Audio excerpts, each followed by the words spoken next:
18 kilometers from Kelowna's airport, daylight revealed a burnt forest floor and a charred impact zone. The fact there are few large pieces of wreckage visible suggests the corporate jet carrying Jim Prentice and 3 others came down at a steep angle. We can describe the scene and the impact from the crash as catastrophic. And again, we confirm that unfortunately there were no survivors. Prentice and the others were flying on a Cessna Citation 500, a twin-engine business jet owned by Norjet Geotechnologies of Calgary.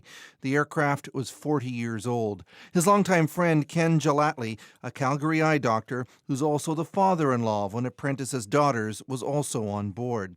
They'd been playing golf in nearby Vernon. Flight logs show their jet left Springbank near Calgary at 8:24 a.m. yesterday and flew to Kelowna.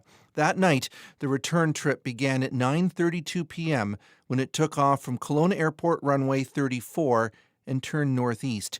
The logs show 2 minutes later it had climbed to 4,000 feet, and a minute after that, it had climbed past 7,000 feet. The last radar contact was at 8,600 feet. Then, just 5 minutes after takeoff, it disappeared from radar. Volunteers with the Central Okanagan Search and Rescue hiked through the forest and spotted the debris. In terms of wreckage, there were a few pieces scattered on the Forest Service Road, with the majority of it in the forest.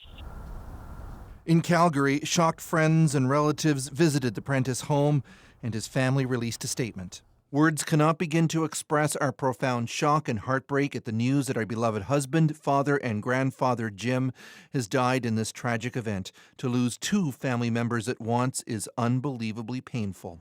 Today, police blocked access to the crash site, preserving it for investigators of the Transportation Safety Board. There were light winds and light rain in Kelowna last night.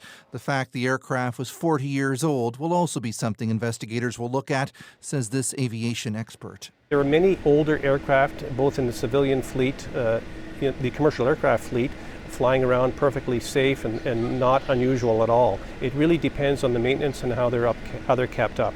Norjet, the owners of the plane, said today it's struggling to cope with the loss and pledged to cooperate with the investigation. Chris Brown, CBC News, Vancouver.